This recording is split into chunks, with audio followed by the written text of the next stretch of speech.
Hello, all my Marvel fans. Let's get into this. So, Loki, episode 6, dropped last night. I think I tweeted about it, so you can go check out my Twitter at ReviewCM.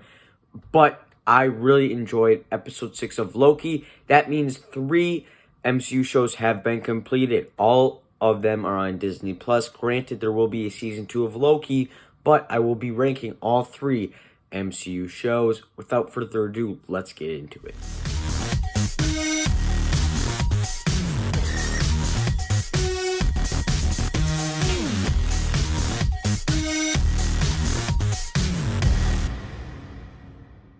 So this is my opinion, so if this list does not agree with yours, there are 3 shows, so nobody's list will be the same.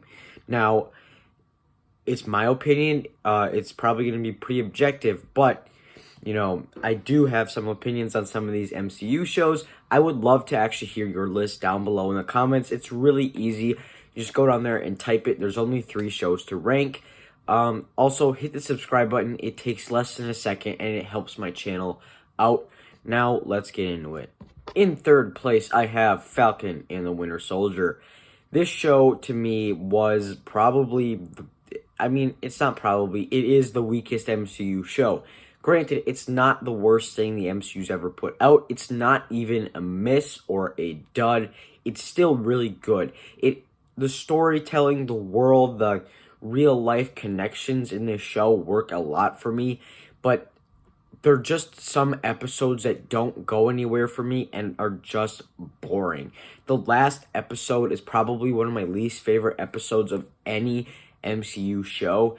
I don't like the last episode, and I think that it does have some problems. Now, granted, we do get a lot of returning MCU characters. Sharon Carter, we got Don Cheadle in here as well. We also got the Dora Milaje and Baron Zemo. Now, I think the Dora Milaje and Zemo steal the show in this whole show. Bucky and Sam do a great job in here, but, they are kind of playing the generic MCU character.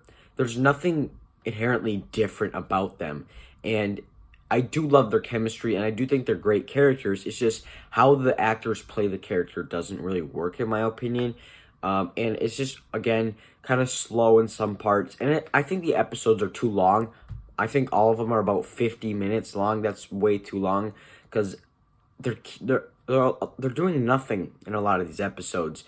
Or for most of the runtime, they're doing nothing. They're just talking, and they're not even giving information like Loki was doing. So that's why Falcon and the Winter Soldier comes in at number 3. In second place is the original MCU show, WandaVision. This show was excellent, spectacular. It's probably top 15 MCU easily.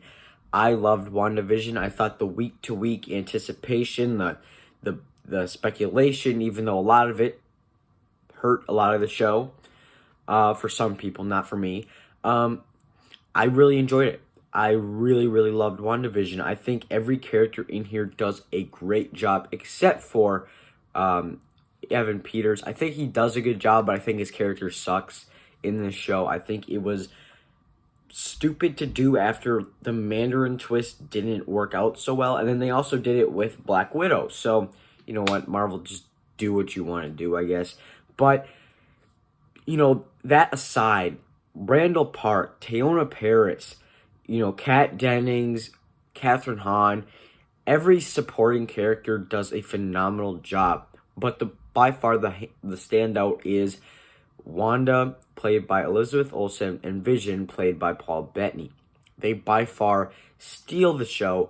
They're so good in this show, and they are great. And that's basically, their performance is why WandaVision is so high up. Because I think, they just sell every decade of sitcoms so well. And that's another thing. I love the sitcom aspect, how it's filmed. It's just really, it's probably the most creative thing, most wild, different thing Marvel has ever done. And I think it definitely works out in their favor. But only edging out WandaVision by a little bit, I have to go with Loki. And Loki was great. Loki was absolutely spectacular. I will be doing a review of Loki later this week, but Loki was phenomenal. I truly think this is top 8 MCU. This was such a great show. It handled everything so well. It set up the future of the MCU way more than WandaVision and Falcon and the Winter Soldier did. It really handled the whole MCU greatly. This show felt like there was a heavier weight on it than the Winter Soldier and WandaVision did, because those were setting up characters.